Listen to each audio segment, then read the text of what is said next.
Bonjour à tous, c'est jour de grand débrief aujourd'hui dans Smart Tech. On est ensemble pour une demi-heure. Vous allez découvrir les sujets et mes invités juste après. C'est parti pour le grand débrief de Smart Tech. Aujourd'hui, autour de la table pour commenter l'actualité dans la tech, Margarita Zlatkova, bonjour. Bonjour. Vous êtes directrice data et programmatique chez Weborama, je le rappelle, mais vous êtes maintenant une habituée de ce plateau. Également très habitué, Henri Dagrin, bonjour. Bonjour Delphine. Délégué général du SIGREF, et Jérôme Malza qui commence à être un habitué finalement de cette émission. Directeur de l'innovation et expert en IA générative du cabinet de conseil en transformation Micropole. Bonjour également. Alors, on va confronter nos points de vue aujourd'hui sur l'immunité du cloud avec cette question, est-ce que la France serait prête à céder sur ce sujet?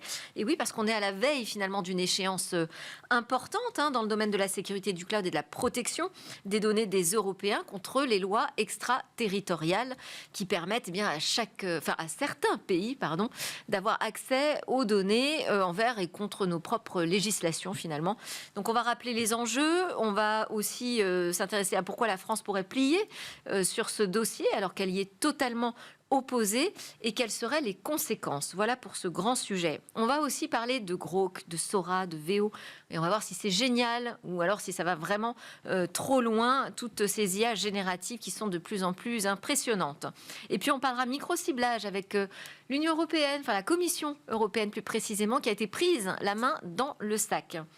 Mais d'abord, risque-t-on un bug de l'an 2025? Et oui, en faisant écho à ce bug de l'an 2000, va-t-on se retrouver face au même problème? Pour en parler, j'ai convié le spécialiste des crises, Vincent Balouet, de Maîtrise des crises, et qui a piloté finalement les cellules de crise au moment du bug de l'an 2000. Alors, Vincent, bonjour. Est-ce qu'on risque ce bug de 2025? En principe, ça devrait passer comme une lettre à la poste, si je puis dire. Néanmoins, on a un petit doute. Alors, il faut l'expliquer techniquement et très vite pour qu'on comprenne. À l'époque, j'ai eu le plaisir de piloter tout ça de 92 à 2000, en transitant par le SIGREF d'ailleurs au passage. Et donc, les entreprises qui s'y sont pris un peu tard, c'est-à-dire en gros les administrations et là où c'est compliqué d'acheter, ont fait ce qu'on appelle du fenêtrage. C'est-à-dire qu'en simplifiant, on a gardé les dates sur deux. Dans le monde entier, ça s'est passé comme ça. Et on a fait un petit algorithme pour repousser le problème. C'est-à-dire, dit autrement, en 99, on dit que ça vaut 1999, 00, on dit que ça vaut 2000, 01, etc. Mais à un moment donné, il faut bien revenir, et c'est ce qu'on appelle la borne de fenêtrage. Et il y a beaucoup d'entreprises qui ont fenêtré en 07, et le chef de projet en 2000 a été envoyé à la retraite, et ça s'est planté en 2007. Donc c'est les allocations familiales qui ont envoyé des lettres de félicitations aux centenaires, mais aux nouveau-nés, donc c'était en France. En 2010, les cartes bancaires allemandes se sont toutes arrêtées et ont été avalées par les distributeurs parce que c'était fenêtré en 0,10 et tout le monde avait oublié de le dire. En 2020, c'est les parkings new-yorkais qui ont empêché les voitures de payer les parkings. Alors vous allez me dire c'est bien, mais enfin bon, parce que c'était fenêtré en 20, et là on est en fenêtrage 25, c'est-à-dire que dans une petite dizaine de jours maintenant, on saura si oui ou non il y a ce qu'on appelle des résidus, c'est-à-dire des bouts de code qui traînent, des vieux machins, pour dire les choses clairement, qui ont été fenêtrés en 25 et dont le chef de projet est parti à la retraite sans le dire, sans expliquer ce qu'il fallait faire. Donc il nous reste qu'une petite dizaine de jours maintenant. Donc tout le monde a été alerté bien sûr, en principe le nécessaire a été fait, mais enfin on n'exclut pas, avec les autres anciens responsables en 2000 pays avec lesquels j'ai pu échanger, on n'exclut pas un petit peu de pagaille au 1er janvier prochain. Voilà, donc un peu de suspense. C'est rapide ce correctif là, si je sais pas, certains DSI nous écoutent en ce moment même. Oui, alors là maintenant c'est un petit peu tard parce que on a quand même prévenu un peu il y a quand même pas mal de temps, mais alors il y a deux façons de faire. La première, c'est de chercher tout de suite les dates dans les vieux codes, mais ça se fait pas en 15 minutes parce qu'il faut les chercher, les trouver, l'algorithme de date, le modifier, et le plus simple sans tout redévelopper à zéro, c'est de repousser l'échéance encore de 5 ou 10 ans, et en espérant que tout ceci soit mis à la poubelle d'ici là. L'autre façon de faire, c'est d'attendre le 1er janvier. de regarder là où ça plante et là, du coup on voit où ça plante et de faire les corrections. Le petit problème, c'est qu'on met la pagaille dans les données au passage. Donc dans un cas comme dans l'autre, il ne faut pas trop traîner parce que si on fait rien, on va se retrouver avec la pagaille, quoi. Alors s'il y a une pagaille que dans une seule entreprise française, on arrivera à surmonter la difficulté et le PIB va très bien, même s'il va très mal. Et par contre, si tout est planté, là, ça va devenir très méchant. Mais franchement, j'y crois pas. Je crois peut-être quelques incidents et c'est tout. Niveau de risque, a priori, assez faible. Il y a une cellule de crise qui a été... Ah, pardon. Le risque existe chez les uns et les autres, mais ça m'étonnerait qu'il soit systémique. C'est-à-dire que ça soit tellement le foutoir partout que ça fasse tomber les uns et les autres en même temps. Ça, j'y crois pas du tout. En revanche, qu'il y en ait un qui soit bien bloqué, ça, c'est très possible. Oui, c'est ce que je voulais dire. Pardon, j'ai pas été très précise. Vous avez monté une cellule de crise au SIGREF pour l'an 2025 ? Non, on n'a Comme pas, en 2000 ? On n'a pas monté de cellule de crise. Et par ailleurs, après avoir consulté quelques adhérents, notamment ceux qui ont des systèmes qui peuvent être de l'héritage, un peu ancien, sur des systèmes qu'il est difficile de migrer. En fait, il y a eu une séparation qui a été faite entre les systèmes cœur, donc le système d'information, et les systèmes d'information dits référentiels. Et ce sont ces systèmes d'information dits référentiels qui portent des éléments de date. Et ça a été imposé par les régulateurs et qui sont très attentifs au traitement de ce type d'obsolescence. C'est vrai pour les activités très régulées comme la banque, l'assurance. Alors dans les administrations publiques, c'est plus compliqué à dire. Mais dès que vous avez une activité qui est très régulée, ce type de sujet est particulièrement bien monitoré. Donc faut pas dire qu'il va rien se passer. Moi j'en sais rien. Mais manifestement pour les activités un peu critiques, ce sujet il est particulièrement sous contrôle.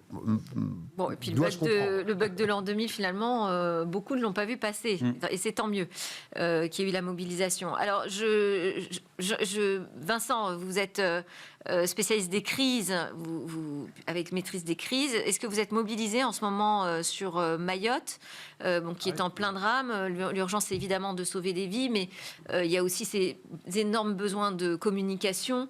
On sait que les télécoms sont complètement tombés. Enfin, tout est tombé à Mayotte. Il doit rester juste une poignée de pylônes encore debout. Donc, c'est évidemment trop tôt pour parler de reconstruction, mais le sujet, c'est peut-être de cette question de la résilience aujourd'hui des infrastructures face à ces crises climatiques qui sont peut-être pas plus fréquentes, mais plus importantes. Alors, sur Mayotte, très vite, donc oui, c'est important. Le sujet, tout de suite, c'est le secours aux personnes. Nous, on a 3 grandes entreprises très connues que dans le secteur banque, assurance et grande distribution qui sont sur place, qui ont des activités sur place. Et pour l'instant, ils ont des effectifs qui manquent à l'appel. Donc, le sujet, c'est de trouver les gens et de vérifier que tout le monde va bien, et les équipes et les familles, parce que ce sont des salariés des entreprises comme tout le monde. On est sur un département français. Et donc, il faut s'en occuper. Alors après, le temps de la reconstruction, c'est vraiment pas le sujet. Là, tout de suite, tout est par terre, comme vous l'avez dit. Et avec le temps, ça va se reconstruire. Le président de la République est sur place, donc des annonces vont être faites en matière de plan de reconstruction d'infrastructures et de ponts logistiques pour envoyer du matériel et des équipements. Mais là, c'est encore vraiment trop tôt pour donner un horizon de retour à une vie acceptable. C'est plusieurs semestres avant que les choses redeviennent debout. Alors, l'autre partie de votre question, c'est est-ce qu'avec le temps, tout ceci et le réchauffement climatique, est-ce que les infrastructures des systèmes d'information doivent se durcir? Évidemment, oui. Et donc, il y a, du point de vue des DSI, 2 opérations que nous, on a lancées de notre côté. La première, c'est d'être prêt à réagir le jour où on se prend une tempête sur soi. C'est-à-dire, il y a une catastrophe qui arrive sur un data center dans une grande entreprise et tout est par terre. Et donc, il faut s'habituer à avoir des choses assez violentes et à se remettre debout rapidement. Donc c'est un peu la gestion de crise express pour DSI touchés par une tempête, pour dire les choses avec un titre court. Et l'autre chose, c'est de durcir avec le temps les infrastructures informatiques pour les rendre, disons, plus robustes et assurables au passage. À l'évidence, les assureurs aujourd'hui ont annoncé qu'ils allaient mettre un grand plan pour prendre en compte le risque climatique qui dérive. Et donc très concrètement, ils vont serrer la vis à la fois tarifaire et à la fois en termes de plancher, de prévention, c'est-à-dire qu'ils vont exiger que, comme en cyber, qu'un certain nombre de mesures soient prises pour protéger les infrastructures informatiques, sinon ça ne sera plus assurable. Donc ça, de toute façon, on y va. La question, c'est à quelle vitesse. Et nous, on a mis un plan avec nous, tous les gens qu'on accompagne pour durcir dans le temps les infrastructures informatiques et les rendre à la fois plus solides et assurables. C'est encore un sujet financier, mais c'est un sujet important, bien sûr. Quelqu'un veut réagir? Oui, Jérôme. Une des stratégies à laquelle on peut également penser, c'est la stratégie de gouvernance multi-cloud. C'est pas mettre tous ses œufs dans le même panier, avoir la possibilité de changer. Alors pour les applications stratégiques, j'entends évidemment pas dupliquer l'ensemble des données d'une entreprise, mais pour des États, sur des applications bien stratégiques, avoir cette capacité à utiliser de la redondance multirégionale avec plusieurs cloud providers. Ça, c'est une solution qui peut être intéressante à anticiper. Justement, on va continuer à parler du cloud. Je vais vous libérer, Vincent. Merci beaucoup d'avoir été avec nous, Vincent Malouet de Maîtrise des crises. Ce cloud, voilà, c'est un sujet de préoccupation aujourd'hui au niveau européen. Vous allez nous résumer la situation, Henri, parce que vous avez publié avec le SIGREF une tribune assez alarmante sur des décisions qui pourraient être prises au niveau européen et avoir un impact assez conséquent. En résumé, si le groupe européen de certification cyber donne un avis favorable à la version actuelle du schéma européen de certification de sécurité des services de cloud, alors ça voudrait dire que la Commission européenne pourrait promulguer un acte d'exécution. Et le problème, c'est que ce schéma, aujourd'hui, est expurgé de tout critère d'immunité aux lois extraterritoriales, alors que c'est une exigence que la France s'était fixée avec son propre schéma, le Secnum Cloud. Donc, Henri, rappelez-nous les enjeux, s'il vous plaît. Voilà, tous ces schémas européens de certification de sécurité sont prescrits par le Cyber Security Act de 2019, et notamment dans son article 51, le Cyber Security Act impose des obligations minimales pour les schémas de certification de sécurité. Et à l'évidence, la version actuelle de ce qu'on appelle le UCS, de ce schéma européen de certification de sécurité des services cloud, n'est pas conforme à ces obligations minimales du Cyber Security Act. Pour une raison assez simple, c'est que la jurisprudence Donc, ouverte... ce que vous dites, c'est que c'est pas conforme à l'exigence de la France avec son Secnum Cloud, c'est même pas conforme pas la France. au Cyber Resilience Act. Cyber Security Act de 2019. Parce que, à la lumière de la jurisprudence ouverte par la Cour de justice de l'Union européenne dans son arrêt du 16 juillet 2020 ayant invalidé le Privacy Shield, qui portait sur les données à caractère personnel, eh bien, cet arrêt de la Cour de justice de l'Union européenne est basé sur les effets produits par la section 702 du Foreign Intelligence Surveillance Act, qui est le texte de loi américain qui régule l'activité des agences de renseignement américaines et qui porte sur des données personnelles ou non personnelles et qui permet à ces agences de renseignement de faire de la collecte massive, a priori sans mandat judiciaire, des données des non-US personnes, que ce soit des personnes physiques ou morales, et sur leurs données personnelles ou non personnelles. Et ça a des effets importants sur la capacité de ces agences de renseignement d'accéder à des données européennes, notamment des données non personnelles stratégiques, des données sensibles, dès lors qu'elles sont portées par des cloud providers américains, dans un contexte où plus de 70% du marché européen du cloud, eh bien, ce sont 3 hyperscalers américains qui le préemptent en Europe. Et donc, bien, vu des exigences de l'article 51 du Cyber Security Act, qui impose en permanence, être capable de dire qui a accès à quelles données et dans quelles conditions, et de tracer tous les accès. Or, eh bien, la législation américaine interdit aux cloud providers américains de tracer les accès aux données des non-US personnes, dès lors que ce sont des agences de renseignement qui le font. Donc ça, de ce point de vue-là, nous trouvons que ça veut dire qu'il pourrait y avoir un recours, finalement, juridique, si jamais le texte était adopté en l'état. C'est une question que beaucoup d'entreprises et d'organisations professionnelles comme le SIGREF se posent aujourd'hui, bien sûr. Mais voilà. Et donc, la France est finalement assez isolée dans cette position, parmi les États européens, pour une raison simple, c'est qu'il y a eu des pressions américaines extrêmement fortes, notamment en septembre 2023, Anthony Blinken a adressé une note diplomatique à la présidente de la Commission européenne en lui disant « Si vous adoptez le UCS en l'état, ce schéma de certification en l'état, qui contenait des critères d'immunité, il dit explicitement, ça ne sera pas sans conséquence sur les relations sécuritaires et économiques entre les États-Unis et l'Union européenne.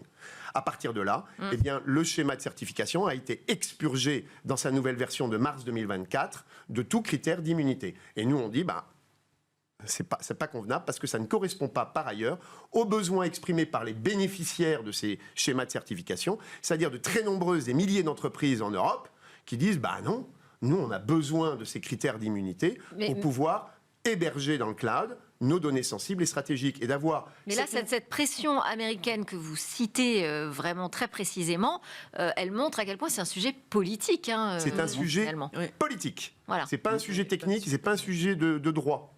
C'est un sujet politique. Qui veut réagir là-dessus les entreprises, elles sont sensibilisées à cette question aujourd'hui, parce que vous avez évoqué la nécessité de passer au multi-cloud pour sécuriser, pas mettre toutes ces œufs dans le même panier, mais il y a aussi la question du multi-cloud qui permet justement de mettre certaines données, de faire des choix en fait, protégés de toute loi extraterritoriale. Les entreprises qu'on accompagne sur ce sujet multi-cloud en particulier le font de façon cohérente et raisonnée en utilisant des clouds souverains européens sur les données les plus sensibles et en hébergeant le reste des données sur des cloud providers internationaux. Moi, le risque que je vois derrière ça, alors le côté exigence qu'on doit conserver sur le sujet est incontournable. Le risque, c'est de voir si les cloud providers internationaux ne veulent pas se conformer à ces normes-là. Certains services qu'ils nous offrent aujourd'hui disparaissent demain pour les entreprises européennes et ça peut être un vrai sujet de compétitivité économique de ne plus avoir accès à certains services. Pourquoi ces services disparaîtraient si... Non, mais attention. Le schéma européen, le UCS, n'est pas un schéma obligatoire. Ça a bien été confirmé par la Commission européenne. C'est un schéma d'adhésion volontaire pour les entreprises qui expriment, ou les administrations publiques qui expriment un besoin particulier de protection de leurs données sensibles et stratégiques non personnelles.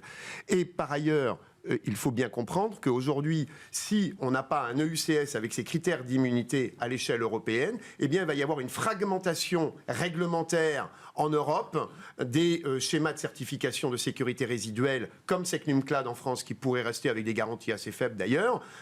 Et puis on aura la même chose en Allemagne, en Espagne, en Italie. Moi, ce que je crains davantage, c'est ça, c'est qu'aujourd'hui, ça en France... provoque une fragmentation réglementaire qui est délétère pour le marché unique européen et le marché du cloud en Europe. Et ça peut mettre quand même en difficulté les entreprises qui ont lourdement investi dans le SecNumCloud, qui ne servirait plus à grand-chose finalement. Marguerite. Tout à fait. Et moi, je me pose la question aussi sur notamment l'hébergement de ces données sensibles dont vous parliez. Les administrations qui sont un peu moins... je pense, éduquer sur tous ces sujets-là que les entreprises privées et qui ne soient pas obligées à un moment à démultiplier le stockage de données, des données sensibles sur des serveurs qui répondent aux exigences qu'on demande et d'autres données sur d'autres et donc créer une fragmentation encore plus grande pour ces entreprises-là qui sont quand même moins réactives, je trouve, que le privé. Ouais. C'est pour ça que nous avons adressé hier un courrier à Ursula von der Leyen et à Henna Virkkunen, qui est la nouvelle vice-présidente exécutive en charge notamment des technologies dites souveraines, en lui rappelant quelles sont nos exigences, en lui rappelant pourquoi nous avons besoin d'un EUCS avec, dans son niveau le plus élevé, des critères d'immunité, et en lui disant que nous trouvons qu'aujourd'hui, eh bien, ce schéma de certification, dans sa version actuelle, n'est pas conforme à l'article 51 du Cyber Security Act. Et au niveau politique, qui se bat aujourd'hui sur ce sujet-là en France ? C'est Clara Chapaz qui est sur les sujets de cybersécurité. Oui, mais aujourd'hui, vous comprenez on a un gouvernement démissionnaire, je vous l'accorde. Vous comprenez bien qu'aujourd'hui, le portage politique est assez faible et la parole de la France auprès des instances politiques en Europe est particulièrement dégradée. Hélas, il faut le reconnaître. Et donc aujourd'hui, la capacité de la France... Alors attention, on n'est pas des fétistes, et on fait confiance au pouvoir public pour porter ce sujet. Mais enfin, il ne faudrait pas qu'à la faveur de ces faiblesses politiques françaises, eh bien, il y ait des décisions rapides prises par la Commission européenne qui contreviendraient aux exigences portées par des milliers, je le répète, d'entreprises en Europe. Allez, on passe à notre autre sujet. Je ne suis pas sûre que ce soit beaucoup plus léger, mais enfin au début, quand on essaye de l'utiliser, c'est assez fun, je dois dire. C'est l'IA générative Grok d'Elon Musk et sa capacité spectaculaire à créer des fausses photos qui intègrent les visages, par exemple, de vraies personnalités, notamment politiques. Donc, est-ce que vous vous dites, ah ben c'est vrai, c'est absolument bluffant ce qu'on peut faire, ou là, vraiment, ça va trop loin, Margareta? Alors, d'un point de vue technologique, c'est bluffant. Effectivement, je pense que vous avez toutes les photos qui ont circulé, qui donnent quand même une illusion de vraie photographie. Je pense que c'est ça la grosse réussite de le fameux modèle Aurora qui est sorti justement là début décembre. C'est qu'on a l'impression d'avoir des vraies photos en face. Après, est-ce qu'on va trop loin ?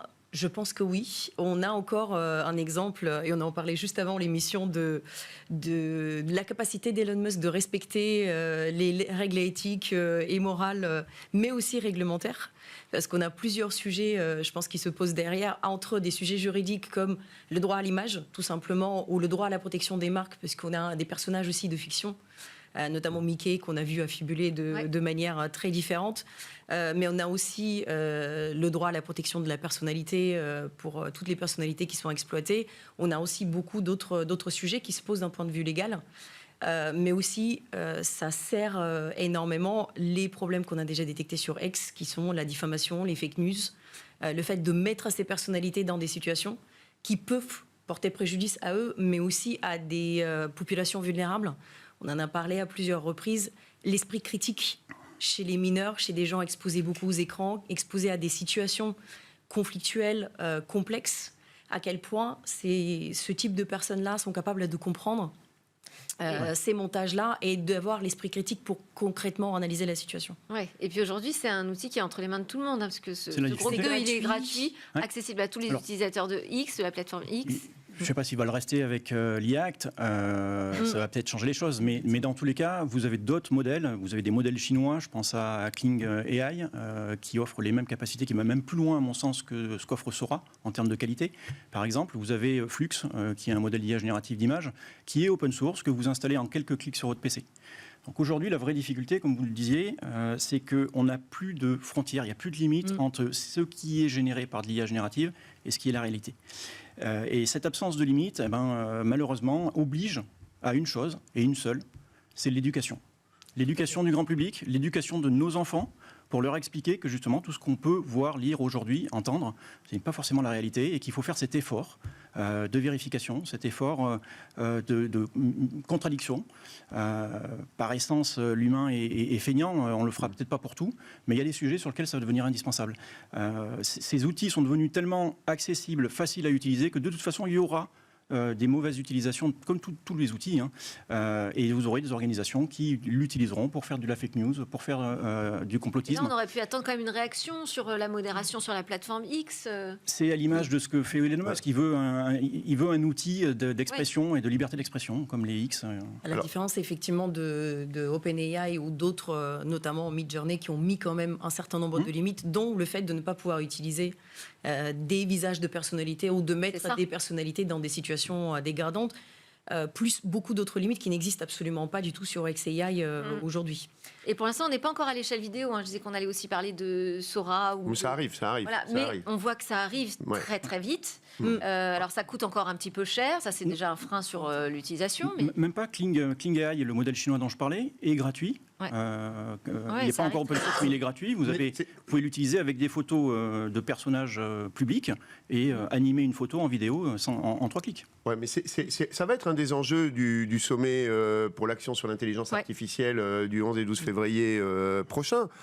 C'est comment est-ce qu'on a su le faire sur plein de sujets différents. Comment est-ce que la communauté internationale, dont les membres, il faut le rappeler quand même, ce sont les États, vont s'entendre pour éventuellement mettre en place des régulations Alors, on a su le faire sur plein de sujets, c'est compliqué, c'est long, mais je ne crois pas qu'on ait le choix. À un moment, il faudra qu'il y ait une capacité régulatoire mondiale pour dire, voilà quelles sont les limites à ne pas franchir, et voilà comment on identifie, on oblige l'identification des produits générés par des outils d'intelligence artificielle. Après, c'est vrai qu'il y a beaucoup de choses maintenant hybrides aussi. Il y a un bout qui a été généré de manière artificielle, un autre pas. Donc ça rend les choses beaucoup plus complexes. Les GAFAM, ils travaillent. Juste pour terminer, les GAFAM travaillent. Vous avez Meta qui a annoncé que dorénavant, sur Instagram, sur Facebook, ils identifieraient les contenus créés par des IA. Vous avez Google qui travaille sur une norme de watermarking de contenu. Mais encore une fois, à partir du moment où l'outil technologique a cette simplicité d'usage, on sera forcément confronté à des organisations qui l'utiliseront de façon malveillante. C'est pour ça que l'éducation est un élément, je pense, prioritaire. On est d'accord. Il ne nous reste pas beaucoup de temps pour parler de la Commission européenne qui a été condamnée pour avoir recouru à du micro-ciblage politique pour influencer l'opinion aux Pays-Bas, en l'occurrence très précisément sur un sujet sensible, le projet de règlement sur le contrôle des messageries privées, qu'on appelle, pour ceux qui ne l'aiment pas, ce règlement chat control. Je voulais juste, Margarita, parce que vous connaissez bien ce sujet du micro-targeting, si on le dit en anglais, quelles sont les règles aujourd'hui à respecter ? Alors aujourd'hui, on a le règlement pour la protection des données personnelles en Europe, qui est celui qui encadre justement ce type de micro-ciblage, dans lequel effectivement on a les croyances religieuses et les opinions politiques qui font partie de ce qu'on appelle les données sensibles. Dans le même, donc on n'a pas le droit aujourd'hui de les utiliser. Tout à fait. Pour cibler les gens utilisant ce type de données-là, aujourd'hui est totalement illégal. Mais ce qui est intéressant, je ne sais pas si vous avez vu, c'est qu'en fait, ils n'ont pas demandé aux plateformes d'utiliser le ciblage politique. Ils ont été plus malins que ça. En fait, ils ont exclu des mots-clés qui leur permettaient d'identifier des populations. Donc en fait, il y a le RGPD est plutôt bien fait sur ce domaine-là parce qu'il effectivement protège les citoyens contre le ciblage direct, c'est-à-dire je vais cibler quelqu'un qui est intéressé par Marine Le Pen, donc forcément je connais ses opinions politiques, mais ça exclut aussi la façon indirecte de détecter des opinions, et c'est exactement ce qu'ils ont fait. En fait, ils ont fait cette manière détournée parce qu'ils ont cherché des personnes qui ne sont pas intéressées par un certain nombre de sujets, Marine Le Pen, Giorgia Meloni, etc., ce qui indiquait des personnes de gauche, et plutôt avec des comportements libéraux, versus des personnes de droite qui auraient été identifiées directement. Et donc, c'est une manière détournée que beaucoup d'autres utilisent. Il y a d'autres organisations politiques qui ont recours à ce type de ciblage. Et c'est bien d'avoir ce message fort de la CEDP, qui est le contrôleur justement de l'Union européenne de ces comportements-là, parce que ça va donner le ton, même si pour l'instant, il n'y a pas eu d'amende. On s'est arrêté avec un blâme en disant les comportements se sont arrêtés, les pratiques aussi. Mais on veut quand même donner un signal fort. Mais effectivement, c'est quand même dommage de se faire attraper la main dans le sac alors qu'on édite justement ces normes-là.